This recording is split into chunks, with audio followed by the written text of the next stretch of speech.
about Unit 4 in your book, and it's editing the paragraph. Okay, so let's start with how to edit a paragraph. The chapter is a bit long, so I divided it into two.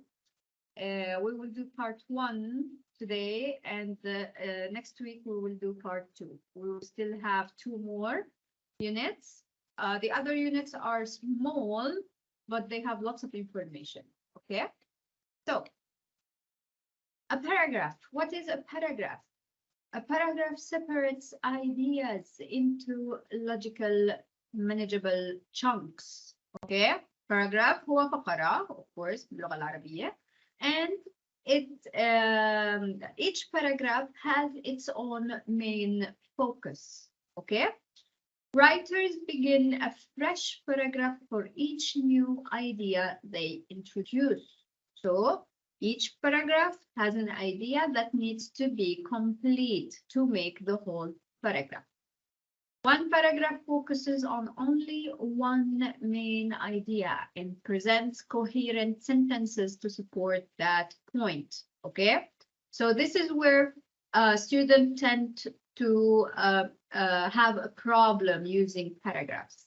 We know that a paragraph is divided between a topic sentence, a body, and a concluding sentence. Okay, so each paragraph has a main idea.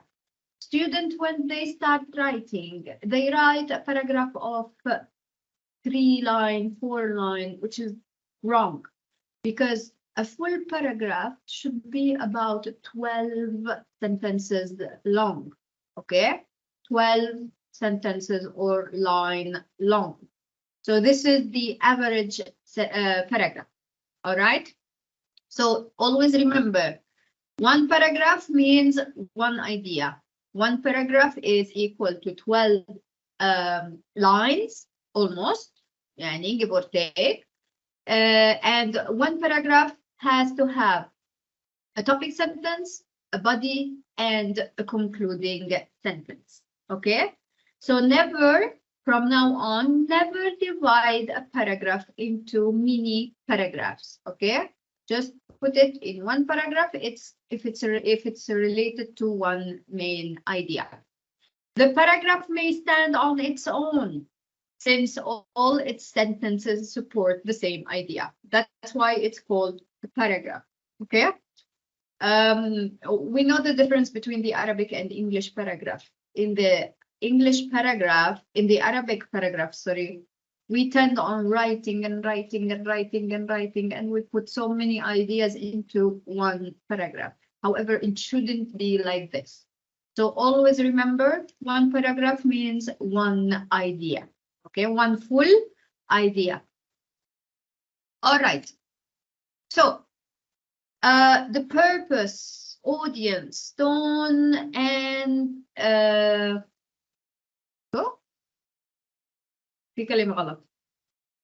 they make what we call the pyramid. Okay, content. Okay, هذا مش content. All right, so audience, they form a triangle. Audience, the tone, the purpose, and the content.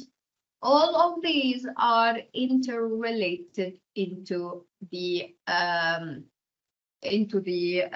paragraph. Okay, so each paragraph contains the following 3 elements. The main 3 elements, which is the purpose. Why are we writing this paragraph? The tone, the attitude of the writer. Is it a paragraph that shows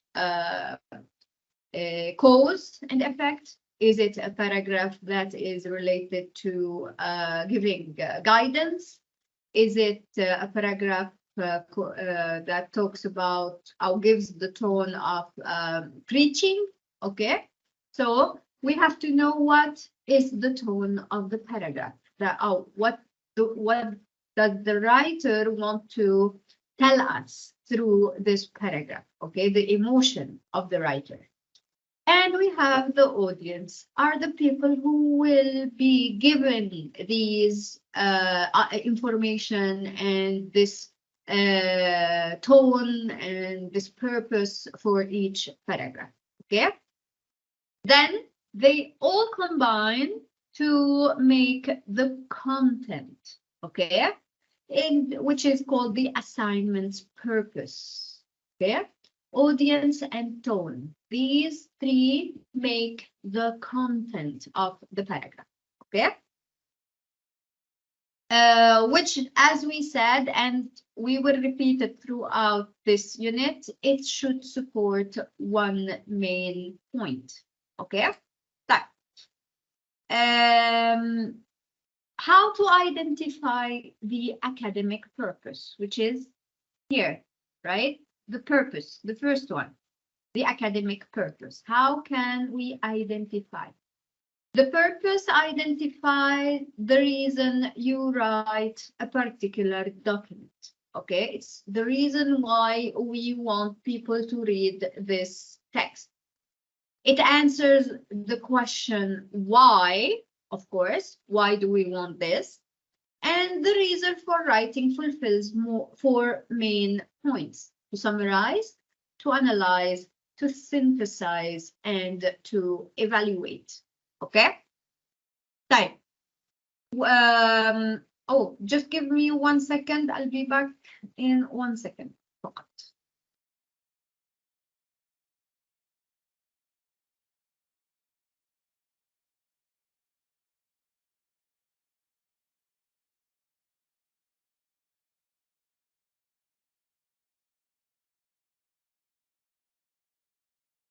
سحر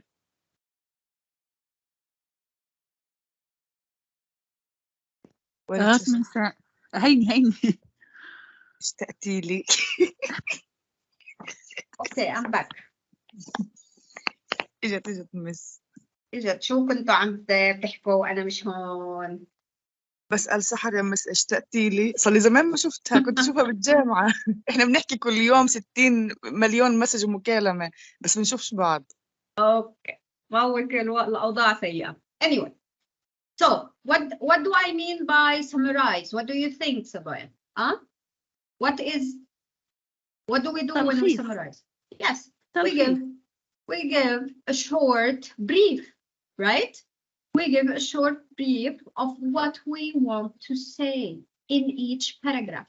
Each paragraph is like a short summary, okay, of what the whole text, when you combine all the paragraphs together, will tell us. طيب, what do I mean by analyze? يلا, what do I mean by analyze? يعني التحليل, taking things apart and identify them or... Exactly, because each paragraph is a separate idea. We can analyze each paragraph separately and then we can come up with a whole analysis for the text, right? Right. What do I mean by synthesizing a paragraph? Do you know what synthesizing means?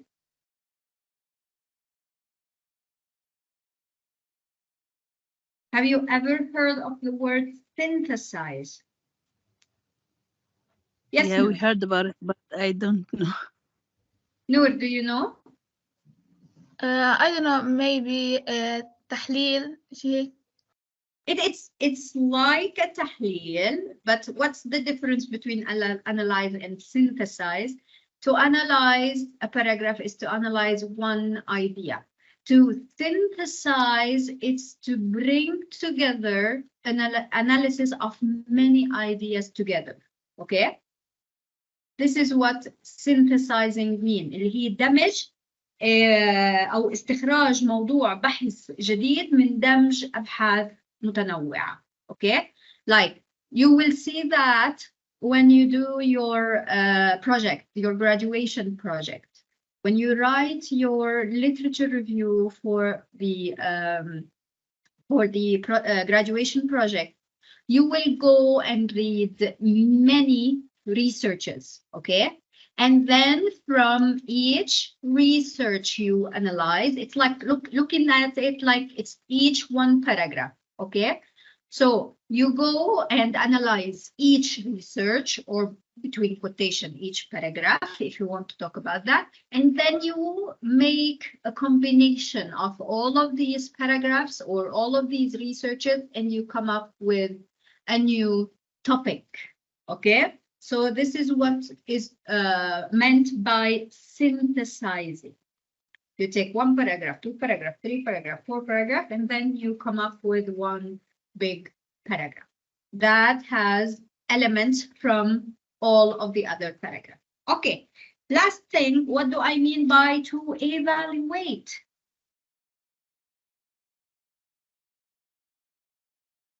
Make correct to paragraph or estimate to paragraph.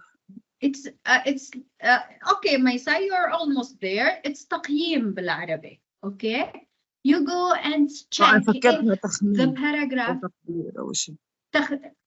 مش تخمين بحد ذاته ولكن هو تقييم. Okay. Okay. So you go and see how is your paragraph valuable. Okay. Is it good? Is it bad? Does it need more things to be done to it? Does it need something to be taken out of it? Okay. So this is how why do we look at all this? شو دخلوا هذا في editing? It's a main part of editing. Okay.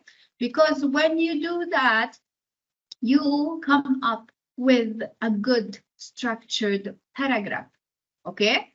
If you do that for each paragraph of a text that you are editing, at the end, you will come up with a good structured whole text.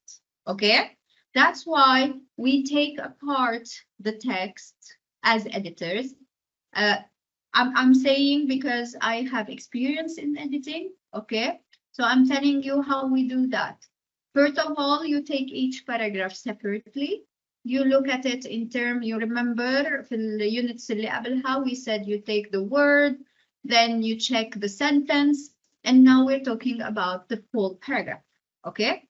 When you edit it, you proofread each word, then each sentence, then each paragraph, you will come up with a well-structured paragraph. When you do that to the next paragraph, then when you check the whole text, okay, you will see that it is a well-defined text that we have at the end. So this is why it's important to do these things. So when we talk about the purpose, we talk about doing summary, analysis, synthesize, or evaluate a paragraph. Okay? And the summary part. The summary, we said it's a خلاصة, صح? ملخص. So it shrinks a large amount of information into only the essential information. برضو, when you do your graduation project, you will have in each chapter of your project at the end something called summary, which is the brief, a small brief of everything you talked about in the specific unit. Okay, so this is so as it says, it's a shrinking of a large amount of information into only the essential information. It uses the writer's own word, and this is important. Okay, when you write a summary, you write something that you read, you write something that you summarize. That's why it should be in your own words. There are lots of students who make it easy for them. They go copy-paste something from the text, okay, and they put it together. However, it's not done like this. It's a comprehensive summary of everything that was talked about during a specific unit, okay, or through a specific unit. Type. It should communicate all the key points and key supports. Of course, a summary gives you the main facts that you talked about. It should be brief, clearly expressed, and to the point. That's why it's called the summary, okay? Because it's always should be to the point. and it should be brief. It needs not contain all the specific facts and figures in the original document. You don't rewrite like percentages or figures or numbers or all of this. You already talked about that in your text. So you only summarize the main and key points. Okay? كله مفهوم بالنسبة لأول شيء البيربس وثاني شيء السمري. Everything is clear, Sabaya? Yes. Yes, clear. Okay, good. Type. Of course, your book has lots and lots of examples, okay? So try to read the examples to understand what is meant by each one of them, okay? So how there is like a text and you have a summary of the text. Look at how the summary was done, okay? The summary is always done by putting the key points of any text in there. Not all the points, only the key points, and it's made brief, okay? مختصر. When we talk about analyzing a paragraph, what do we do when we analyze? It's supposed to be, we are supposed to separate complex materials into their different parts. That's the analysis, okay? It deconstructs a document. بتبيعد النقاط الأساسية في document معين بتحطهم كلهم في إطار لحالهم. It studies how the parts relate to one another. It communicates the main point of the document and it takes apart the primary source. Okay, اللي هي of an essay, a book or an article, point by point. كيف حكينا بالsummary, we put the key points that were talking about during the whole text. An analysis does the same. However, it takes each point and it analyzes it as a whole, and then how does it combine with the other points in a text, okay? So this is an analysis of a paragraph. The fourth thing that we, this is the fourth, yeah, that we talked about is this to synthesize a paragraph. It combines two or more items to create an entirely new item. As I said, you go read this research, and read the other research. You do an analysis of each one, and then you try to combine all the key points of each research to come up with a new research. And that's what you do when you do your graduation project. This is how you write your graduation project. You go read, you take something from each research that you read, you analyze it, you understand it, and then you synthesize it. And the same goes for a paragraph, okay? It blends individual documents into a new document. It considers the main points from one or more pieces of writing. It links the main points together to create a new point, one not replicated in any of the documents. It considers each source and uses information from each to create a new pieces. And it does not repeat the information. It comes up with new information. That's why it's called a synthesis, because it's a new topic that comes up. The writer uses a variety of sources to create a new idea. Okay? The thing about synthesizing is that it uses the other points. It uses the analysis, it uses the reading, it uses the understanding of each part, and then they combine them into one new idea, one new item, okay, one new document. All right. So this is what we call a synthesis of a paragraph. Then we have the evaluation of the paragraph. It judges the value of something and determines its worth. Is it good? Is it worth talking about? Will the people reading it understand it and take something new for it? These are all questions that you need to ask yourself when you do an evaluation of your paragraph. When you write a paragraph, whatever paragraph is asked of you, you have to sit back, you have to read it carefully, and you have to say, is my point good? Is it understood? Can I make it better? Do I need to take it out and put something else? Okay. It is dictated by a set standards and influenced by opinion and prior knowledge. Or it communicates your opinion and its justification about the document or a topic to discuss. It typically requires more critical thinking and the combination of summary, analysis, and synthesis. Okay, it's also a combination of the previous points we talked about. It often follows the summary, analysis, and synthesis paragraph. The evaluation is the last thing you do, okay? And it's a very important part of editing, okay? Because when you sit back, when you read your paragraph, you start to do some editing on it, okay? Whether it's an editing on the word level, an editing on the sentence level, an editing on the idea level, which constitutes a paragraph, okay?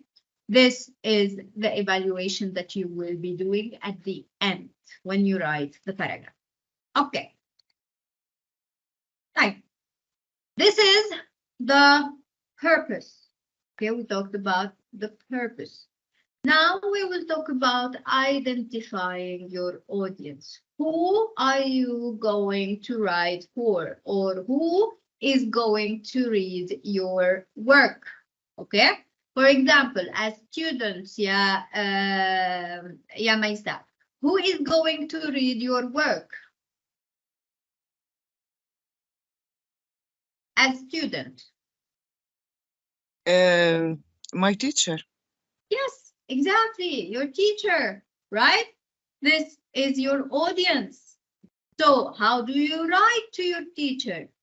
Are you going to write, hey, I just found out that something is similar to this and blah, blah, blah. Is this how you write? No, you will write a proper academic paragraph, okay, to your audience. Right. The audience is the individual who will watch and listen to or read what you want to convey, okay? We can watch, we can read, and we can listen to what the other person wants to tell us.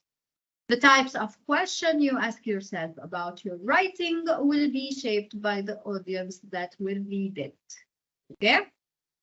What you imagine affects the information you choose to present and how you will present it. For example, if I'm a teacher or if I'm a trainer, and I want to let some people read my writing.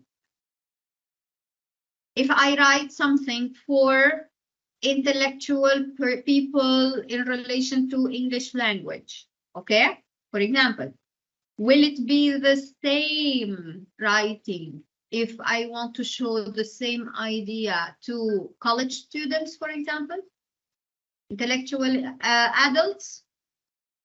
Professional adults in the field of English, and then we have teenagers. Will it be the same writing? Will it be the same information? What do you think? Not. Of course not. Not, right? For the intellectual people, it's going to be more sophisticated. Exactly. The terms that you're going to use is more sophisticated as well. But for the students and other people that's not in the field, you have to simplify it as much as you can. That's it, exactly. your writing will be different, right? You will have to change. That's why we use the editing part, okay? If you want to make a training for someone who is a professional, it will be different from a training for a teenager in college, in school, whatever, okay? So you will have to tweak your writing and make it easier for the other parts to understand it, okay? So, although the audience in academic writing is not visible, since you will be writing, other people will be reading it, you will not know who is going to read it, okay?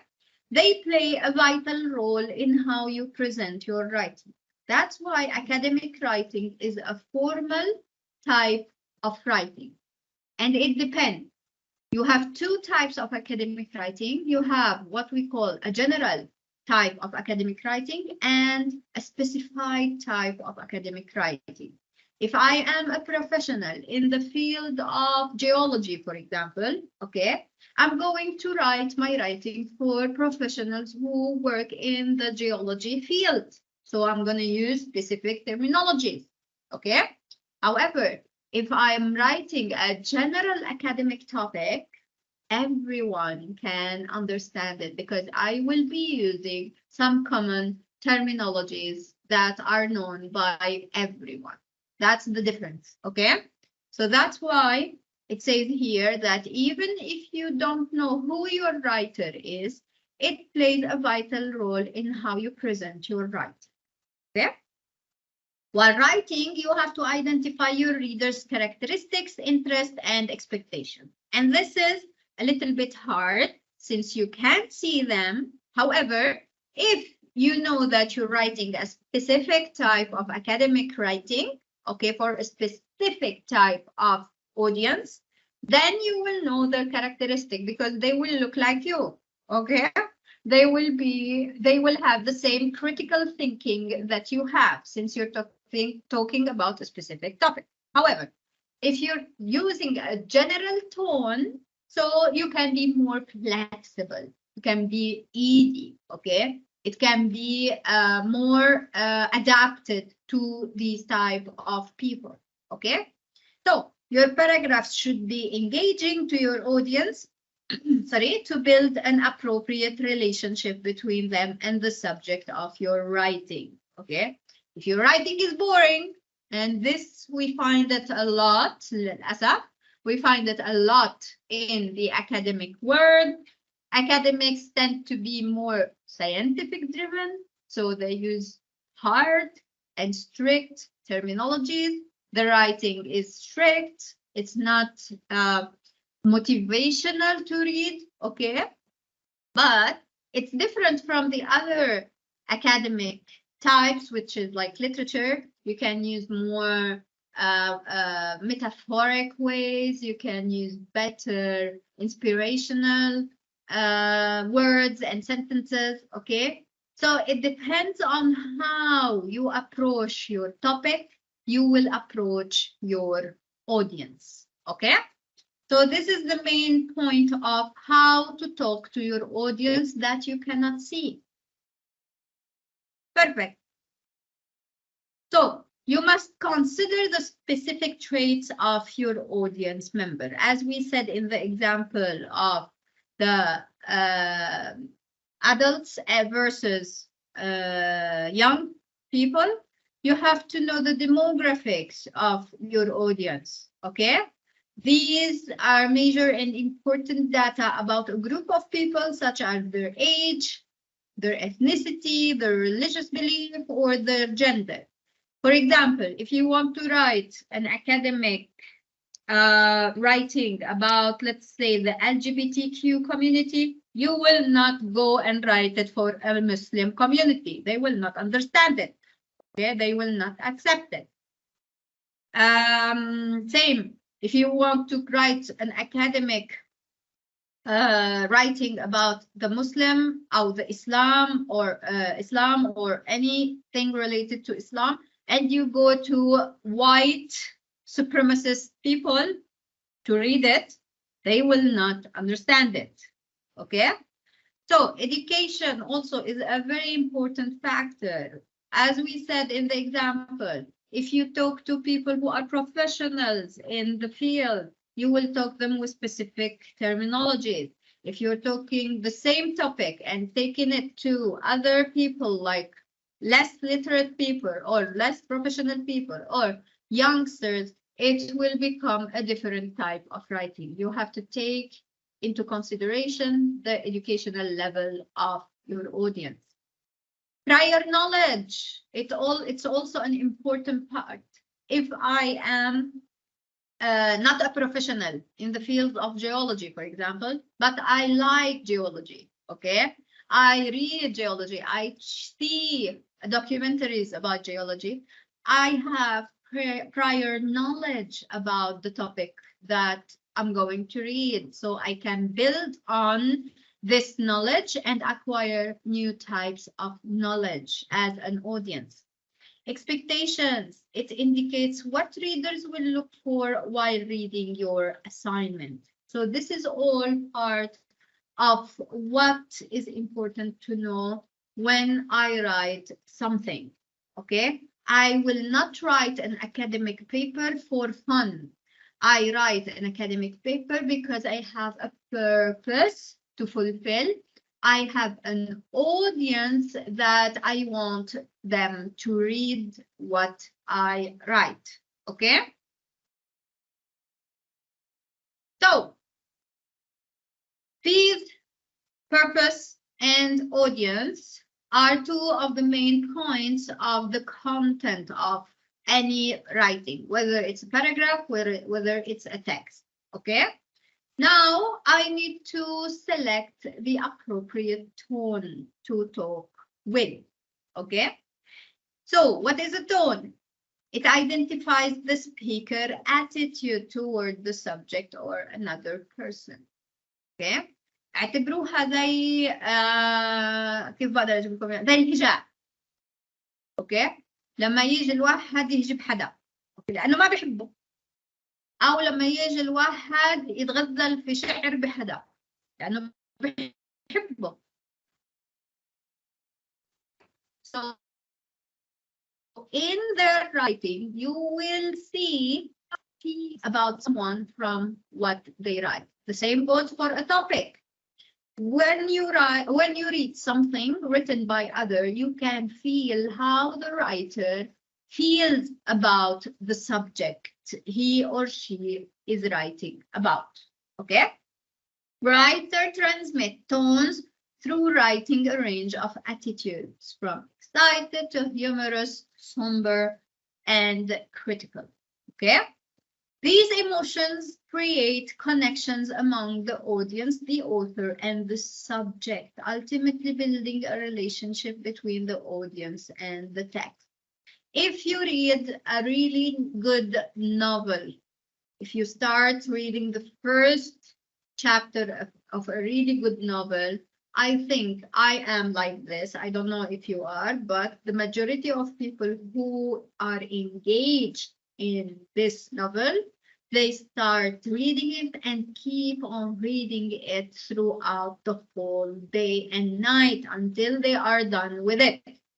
Are you like this? If you find a good piece of writing, Yes, and you read it, you Yes. start reading, you don't stop, right, Sahar? yes, what I used to do. Now it's not so much because I had a lot of things, but yes.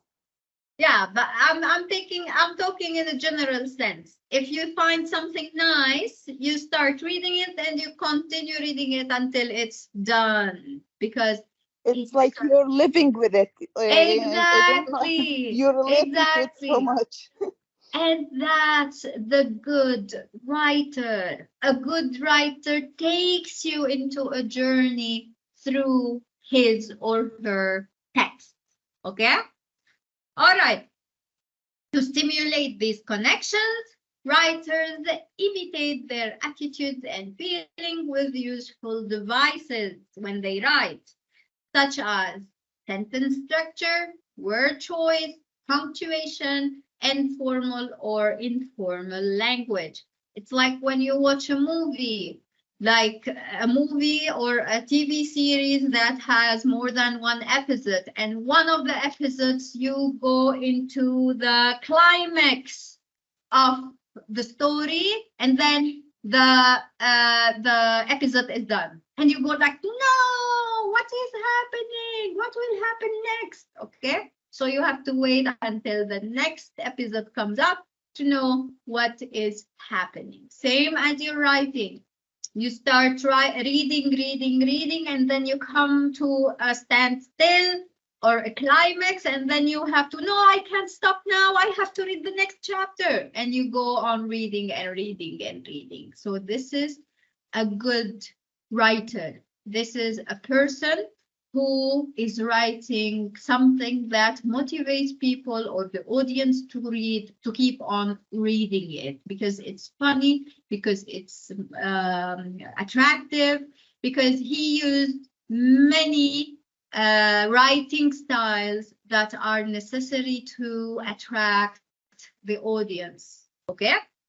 Same goes for the person who edits the book. Sometimes the writer can't make a point in a good way, so the editor comes and switch a few things, uses some structures, some linking devices, connecting devices, okay, and makes the sentence or makes the paragraph more attractive. The writer's attitude should always appropriately match the audience and the purpose. And this is what we talked about before. For each audience and each purpose, there is a general tone, okay? There is, or a specific tone. If you're talking about specialized content, you have specialized audience, you have specialized purpose, you have specialized tone and terminology. If we're talking about the general one, you have general tones, audience, and purpose. Okay? That.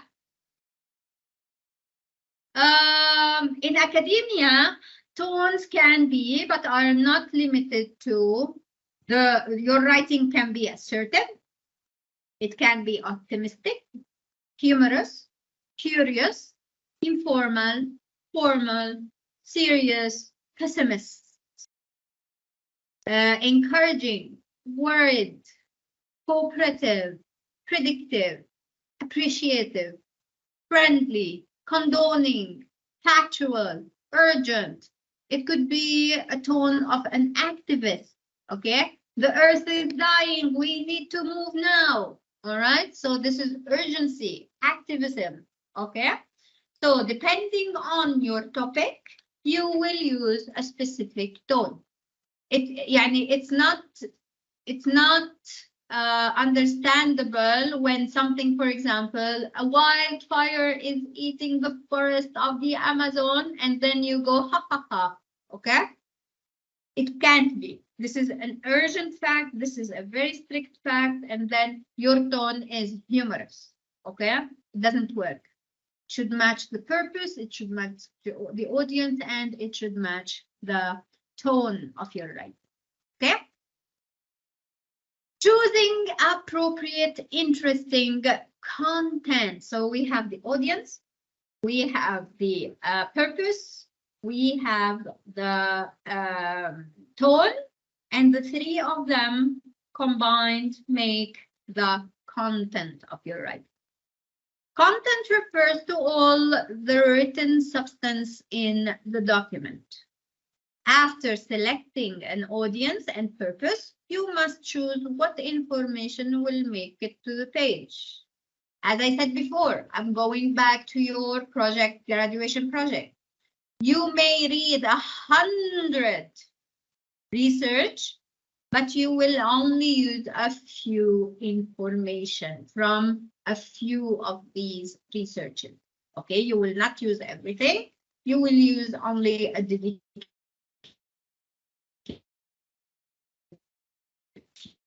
few. After selecting these research, you will use the page. Okay, you will choose which information you need to talk about. It may consist, for example, of statistics, facts, anecdote, testimonies, and observation. The information must be appropriate and interesting for the audience and purpose. The content is also shaped by the tone.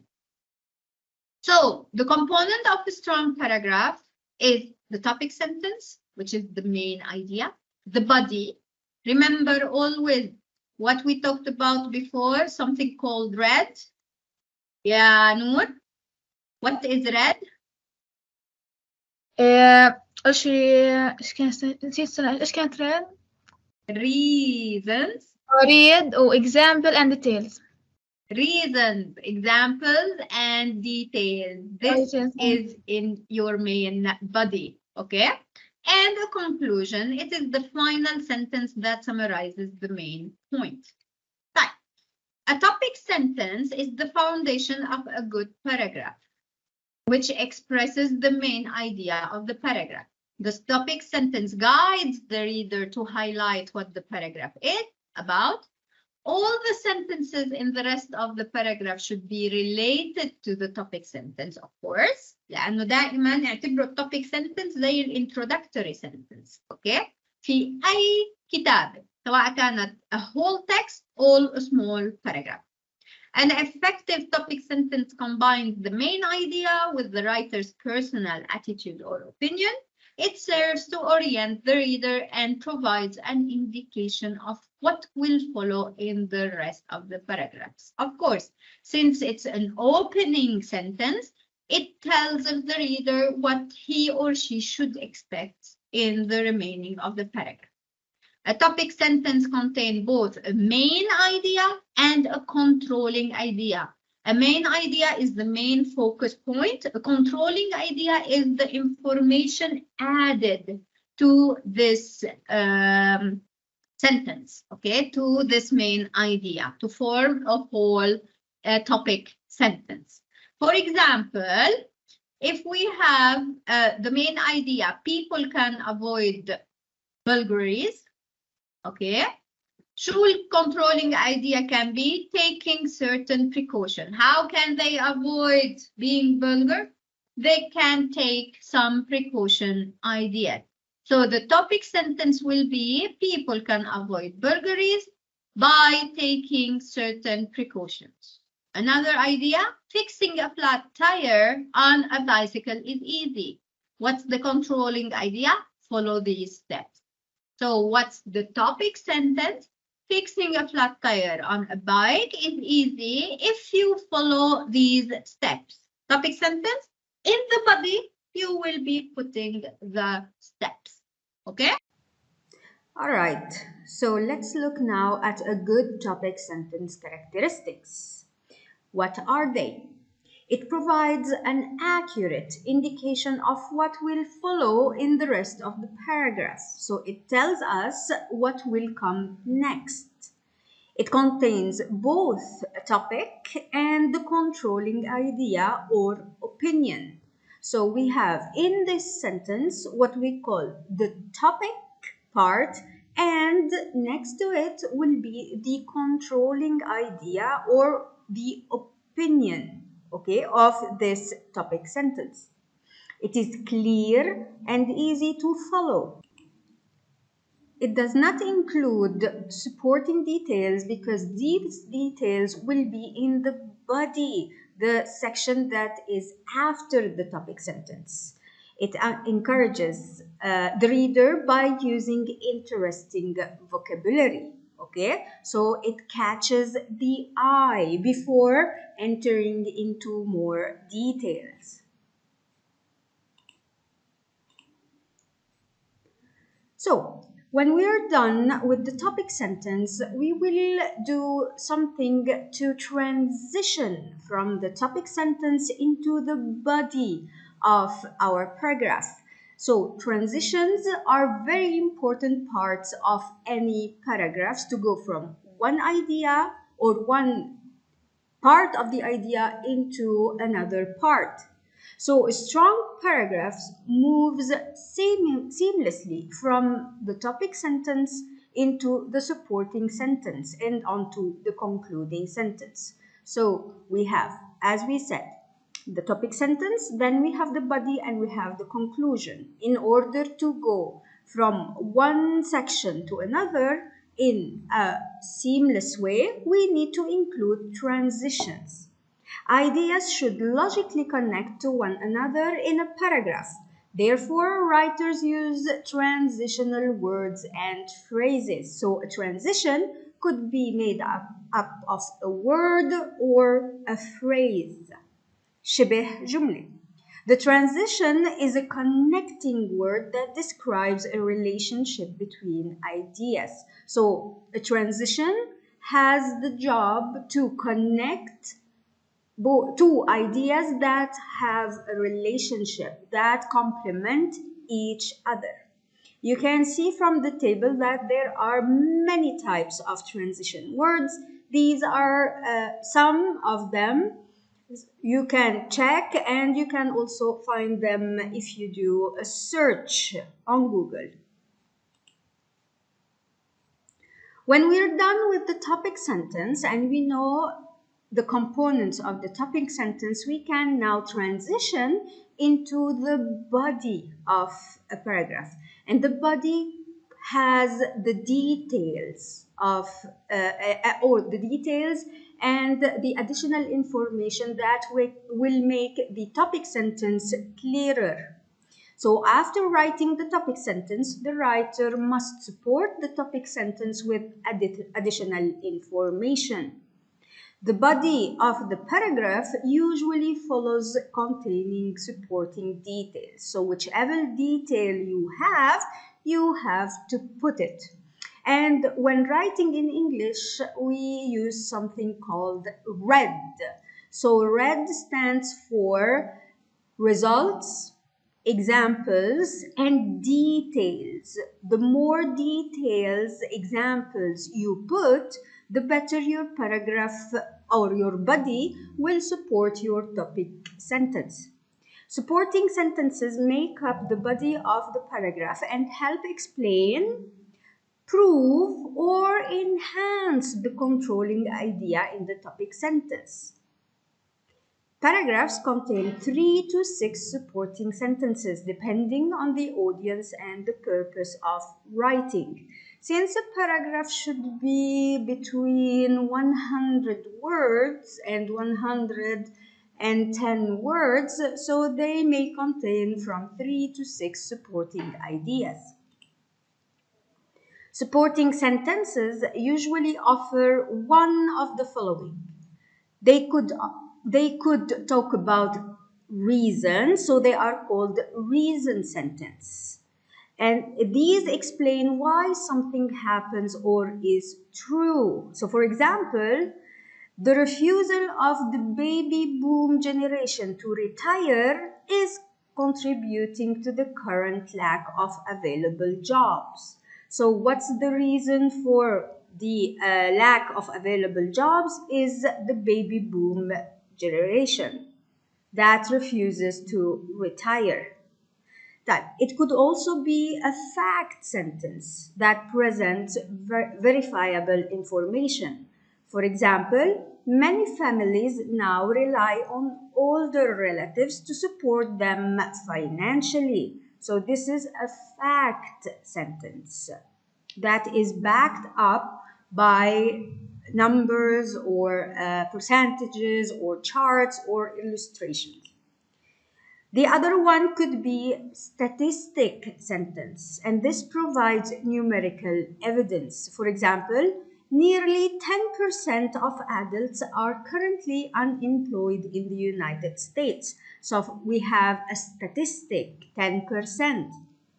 Quotation sentence, and this offer expert testimony or direct speech. This is backed by some experts. For example, we will not allow this situation to continue, stated Senator Jones. So, according to Senator Jones, who is a key figure or an expert, he said this quote to back out. You use it to back your sentence. And the last one is example sentence, which illustrates the point with a specific case. For example, last year, Bill was asked to retire at the age of 55. So we gave an example to illustrate more and to give backup information or additional information. Where do you get all of these information for the body? You can get these information through reference books.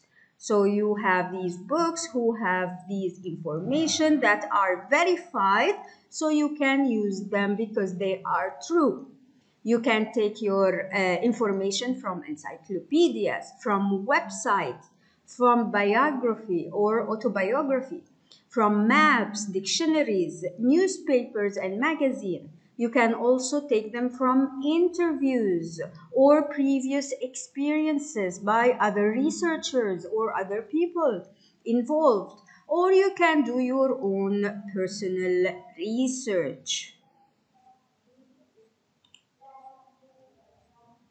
The last part of a paragraph is called a concluding sentence. So we just saw the topic sentence, how it is done, the body of the paragraph that transition from a topic sentence into a body, and now we need to transition into a concluding sentence. And it is the last sentence in the paragraph. It reminds the reader of the main point, but restating, summarizing it in a different words or using different words. Avoid, and this is very important, avoid introducing new ideas into your concluding sentence, because this is a conclusion. This is not a place to put new ideas.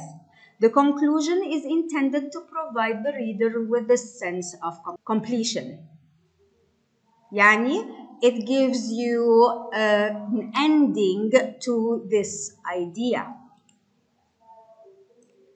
So what do you do in a concluding sentence? You restate the main idea. You summarize the key points in the paragraph, and you draw a conclusion based on the information of the paragraph. This is where you get your concluding sentence from the information that you already wrote in the topic sentence and in the body of your paragraph. Make a prediction, suggestion, or recommendation about the information in the paragraph, and offer an additional observation about the controlling idea. This is not an addition of a new information. This is restating what you talked about in the topic sentence and in the body of your paragraph. And this is the end of Unit 5, Part 1. Now, let's talk a little bit about your activity that you need to do for this course. This is the third activity and last activity that you will do. So you will do a research project video presentation. And what I mean is that I will give you a topic that is related to editing and proofreading. You will prepare a PowerPoint presentation of 7 to 5 slides. This is only a 5 minutes presentation, okay? So after you prepare your presentation, your PowerPoint presentation, you will record this presentation using the Teams app, which is the easiest way to record a presentation. After you record it, you will send it to the email that you see, and the deadline is Monday, 9 of December, okay? I will give you also a sample of a PowerPoint presentation so you can know what to do. And I will also give you a sample of a finished recorded presentation or video presentation so that you see how you should do it. اوكي بالعربي بدكم تعملوا لي فيديو اوكي عن موضوع بحثي. موضوع البحثي هذا أنا رح أبعث لكم إياه، يعني قدام كل اسم من أسمائكم حيكون في موضوع معين بدكم تسووه. الفيديو عبارة عن 5 دقائق فقط، لأنه في بس من 7 ل 10 شرائح بدكم تحطوا فيها الموضوع.